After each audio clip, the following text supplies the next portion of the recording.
Here's a couple of quick fixes if you have this Kenwood KR-3010. If you're having any issues with this selector knob, well, it's power and select, you can see that.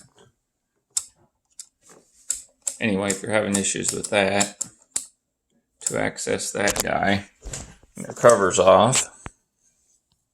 It's got this light diffuser like the Pioneer SX series has. 2 screws and you can get that out of the way. And this is not that easy to access. You can see where it is down in there. And if I do this right, I'm trying to get the light on it.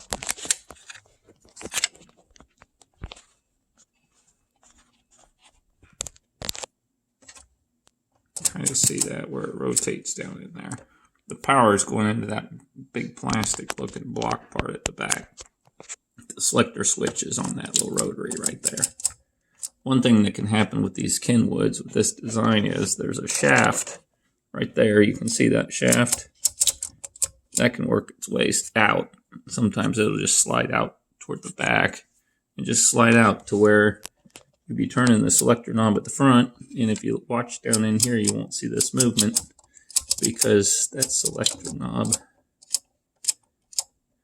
it may not be engaged. Anyway, also these little contacts get corroded. You gotta clean those, and there's more contacts on the front that are really difficult to get to. And another problem this particular unit develops is this volume measurement. You can hear that popping. It get really bad because there's movement down in here. If you look at this tiny little pot, I have it hot glued to that to prevent movement. There's still a little bit of movement there. That's the volume. Let me put it back on A so you can hear it.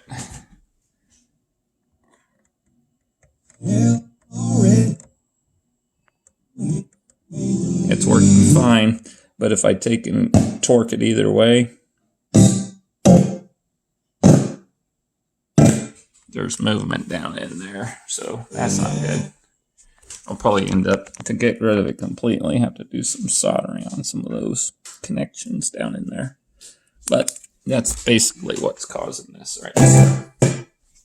Other than that, it's all working perfectly fine. I got everything else cleaned up and everything. But if you're having that issue with this volume acting squirrely, it's because it's loose down in there and things are moving when they shouldn't be moving. But anyway, it's a couple issues to look at on that particular model and other similar models that have the same basic components.